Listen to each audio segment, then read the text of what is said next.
ये कोरोना का संकट कब तक चलेगा? क्या इसकी एक दूसरी वेव भी आएगी? हिस्ट्री रिपीट्स इटसेल्फ का जुमला इस बारे में क्या कहता है? आने वाले महीनों में वो कौन सी तारीखें होंगी जो अति महत्वपूर्ण होंगी, जो डिसाइडिंग होंगी और जिनमें विशेष ध्यान रखना आवश्यक होगा? तथा वे कौन से लोग हैं जिन पर इस समस्या का आने वाले समय का गहरा प्रभाव पड़ेगा?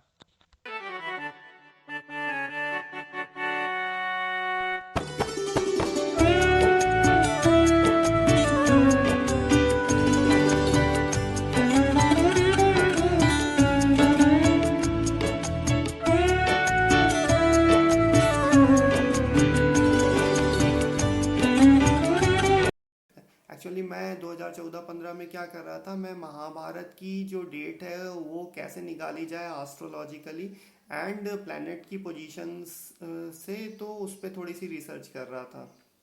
एंड वो रिसर्च करते करते मैंने ये देखा कि जो प्लानिटरी पोजीशन है वो 2019 में तो बड़ी अजीब सी बन रही है। जब मैंने एक्चुअली क्या है, मैंने ग्रेविटेशनल पुल भी देखा था कि सारे प्लैनेट्स के एक लाइन में आ जाने पे ग्रेविटेशनल पुल कितना इंक्रीज होता है, और वो सारी चीज़ें भी देखी। तो मैंने ये देखा कि अरे यार, ये 2019 के अक्टूबर नवंबर में तो जुपिटर और सैटर्न एंड मार्स ये सारे एक लाइन में आ जाएंगे, एक ही राशि में आ जाएंगे, एक ही नक्षत्र में ऑलमोस्ट रहेंगे विद रिस्पेक्ट टू अर्थ। और उसी समय ये 90 ईयर्स का साइकिल भी 3-4 महीने बाद कंप्लीट हो जाएगा। एंड ये 11 साल वाला भी जो हमारा 24 साइकिल है ये भी कंप्लीट हो रहा है। तो मेरे को लगा कि ये अरे यार, ये एकदम से क्या हो रहा है, ये तो एकदम अनर्थ सी स्थिति बन रही है। ये तो एक ऐसी स्थिति को जन्म देगी जो कि आप समझ लें कि वर्ल्ड वॉर हो जाएगा, या न्यूक्लियर बम फटने जैसी, मतलब इतना ज़्यादा ह्यूमन लॉस मुझे दिख रहा था। तो व्हाट आई डिड, मैंने 2015 में 2015-16 में अपनी ये वेबसाइट बनाई। मैंने अपने कुछ बहुत करीबी दोस्तों को भी इस बारे में बताया, और फिर मुझे लगा कि इसे अरे यार, ये तो बहुत ही वर्थ इन्फॉर्मेशन है एंड बहुत अजीब सी प्लेनेटरी पोजीशन है, तो इसको एक वेबसाइट पे डालना चाहिए। तो मैंने ये मेरी साइट बना करके इस पे इसको डाला। हालांकि साल बीतते गए और ऐसा कुछ मीन्स लाइफ में भी जब तक आप वो खुद जीते नहीं है तब तक आपको उस चीज़ का एहसास नहीं होता ना। तो एक्चुअली क्या हुआ कि अक्टूबर, मतलब आप समझ लें अगस्त सितंबर 19 के आते आते तक तो मेरे को भी बहुत कन्विक्शन नहीं आ रहा था कि अरे यार ठीक है, कुछ हो नहीं रहा। अपन को लग रहा था बट ठीक है, मतलब चांस की बात है, ठीक है, बहुत सारी चीज़ें अपने को नहीं पता है, वो सारे फोर्सेस एक्ट कर रहे होंगे, नहीं हो रहा।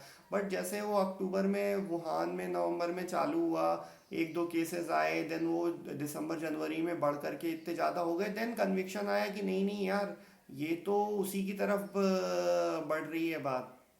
और देखिए क्या है कि अभी हम सबके मन में एक बात चल रही है कि अब आगे क्या, कैसे आगे होगा, और कैसे ये कैसे एक्ट करेंगे जो विभिन्न नक्षत्र हैं, और ये सोलर साइकिल साइकिल का कंप्लीशन, और अभी जो शनि बृहस्पति और मंगल कंजंक्शंस में है, वो कंजंक्शन में है, वो कैसे प्रभावित करेगा। तो मतलब हमने हमेशा से बचपन से पढ़ा है कि हिस्ट्री रिपीट्स इटसेल्फ, ये वाला जो जुमला, ये वाला जो फ्रेज हमको बचपन से सिखाया गया है। तो देखिए क्या होता है कि हिस्ट्री रिपीट्स इटसेल्फ इसलिए ट्रू हो पाता है कि ये जो नक्षत्र हैं, ये जो ग्रह हैं, ये रोटेशन करते हैं। ग्रह शब्द का अर्थ ही होता है कि चक्र, ये घूम रहे हैं। तो क्योंकि यहाँ पे घटनाएं रिपीट होती हैं, इसलिए हमारे धरती पे इनसे इन्हीं परिवर्तनों के कारण हमारी धरती पे परिवर्तन आते हैं, और हमारी धरती पे वही चीज़ें दोबारा होती हैं, इसलिए हिस्ट्री रिपीट्स इटसेल्फ होता है। तो आप ये समझें कि अभी आगे क्या होना है, वो जो सारा प्रश्न जिसके विषय में हम बात कर रहे थे। तो दो तीन डेट्स मैं आपके दिमाग में डालना चाहता हूँ, और डेट्स बहुत इम्पॉर्टेंट होने वाली हैं। एक तो आने वाला 5 जून ल्यूनार एक्लिप्स है, चंद्र ग्रहण है। फिर आने वाला 21 जून जो कि सूर्य ग्रहण है। और फिर उसके बाद फिर से 5 जुलाई को चंद्र ग्रहण है। नॉर्मली क्या होता है कि सूर्य ग्रहण और चंद्र ग्रहण, एक सूर्य ग्रहण एक चंद्र ग्रहण साथ साथ में होता है। इस बार ये थोड़ा सा और भी यूनिक बनाता है, क्योंकि ये दो चंद्र ग्रहण और बीच में एक सूर्य ग्रहण आने वाला है, तो ये जो डेट्स हैं ये इम्पॉर्टेंट हैं। दूसरी मीन्स ये बहुत ही डिसाइडिंग डेट होने वाली है। दूसरी चीज़, जो 14 दिसंबर का सूर्य ग्रहण होने वाला है, सोलर एक्लिप्स होने वाला है, वो भी एक बहुत ही डिसाइडिंग डेट है। अच्छा, एक और एस्ट्रोलॉजिकली एक और बहुत इंपॉर्टेंट चीज़ होने वाली है कि अभी बहुत सारे ग्रह आने वाले एक महीने में बहुत सारे ग्रह वक्री हो जाएंगे, रिट्रोग्रेड करने लगेंगे।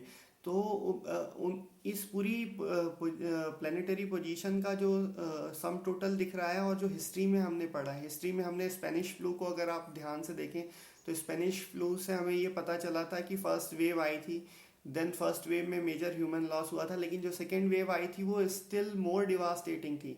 तो स्पेनिश फ्लू को जब हम देखते हैं, और अभी जो प्लानिटरी पोजीशन हमको दिख रही हैं वो ऐसी दिख रही हैं कि ऐसा कुछ बहुत सुधार ग्रह स्थिति में नहीं हुआ है। तो अ, जो सितंबर अक्टूबर के पास जो दिखता है कि और ह्यूमन लॉस और कठिन स्थिति आने की संभावना दिखती है। भले ही वो फिर ये कोरोना टचवुड डाई डाउन हो जाए, और इसके कारण इकोनॉमिक जो कठिन परिस्थितियां बनेंगी वो, या नेशंस के बीच में झगड़ा हो, या अर्थक्वेक्स और ज़्यादा कठिनता से और ज़्यादा तीव्रता से आए। बट ऐसा लगता है, जो मीन्स मैं आपको पुरानी हिस्ट्री के अनुभव से अभी कह रहा हूँ, कि जो स्पेनिश फ्लू हमने देखा था स्पेनिश 1920 का, उसमें एक सेकेंड वेव आई थी, और वो सेकेंड वेव बहुत ज़्यादा डिवास्टेटिंग थी एज़ कंपेयर टू फर्स्ट उसका जो पहला वेव था। तो ऐसा, ये मैं आपको प्रिडिक्शंस आगे के बता रहा हूँ, ये आगे के आपको इशारे बता रहा हूँ, आप उसकी तरफ थोड़ा सा ध्यान दें। दूसरी चीज़ मैं आपको एक और चीज़ कहना चाहता हूँ कि जितने भी हम एंशियंट स्क्रिप्चर्स पढ़ते हैं, वो हमारे आसपास होने वाली कुछ नेचुरल इशारों की तरफ बहुत बात करते हैं। जैसे उल्का पिंड की बारिश, जैसे कि आकाश में धुंध छाए रखना, जैसे कि आंधियां आना, ये सारी चीज़ें आप बृहद संहिता पढ़ लें वराहमिहिर जी की, उसमें मतलब बहुत डिटेल में समझा है। ये सारी चीज़ें भी एक अच्छा ओमेन नहीं मानी जाती, आप समझें, और वो अभी हो रहा है एट प्रेजेंट। तो नक्षत्रों की स्थिति ये बताती है कि आने वाले टाइम में, एक तो ये अभी पीक नहीं आया है, पीक आना बाकी है। जो परेशानी जो समस्याएं चल रही हैं, इसका पीक आना बाकी है।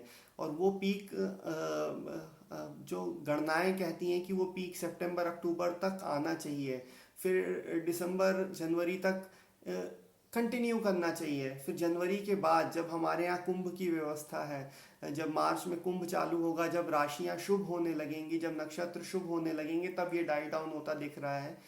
तो ऐसा मोटा मोटा मैं आपको बता रहा हूँ। बट इस पूरे कालखंड में, इस पूरे आने वाले समय में कुछ ग्रह स्थिति ऐसी है कि कुछ लोगों के लिए बहुत फॉर्चुनेट नहीं रहने वाला है।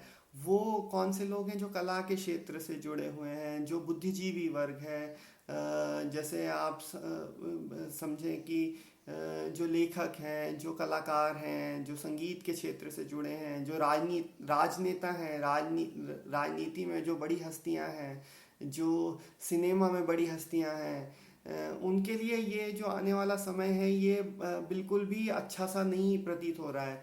तो मतलब आप उस क्षेत्र में एक मेजर लॉस, उस इन क्षेत्रों में एक बड़ा नुकसान आप देख पाएंगे इस कालखंड में।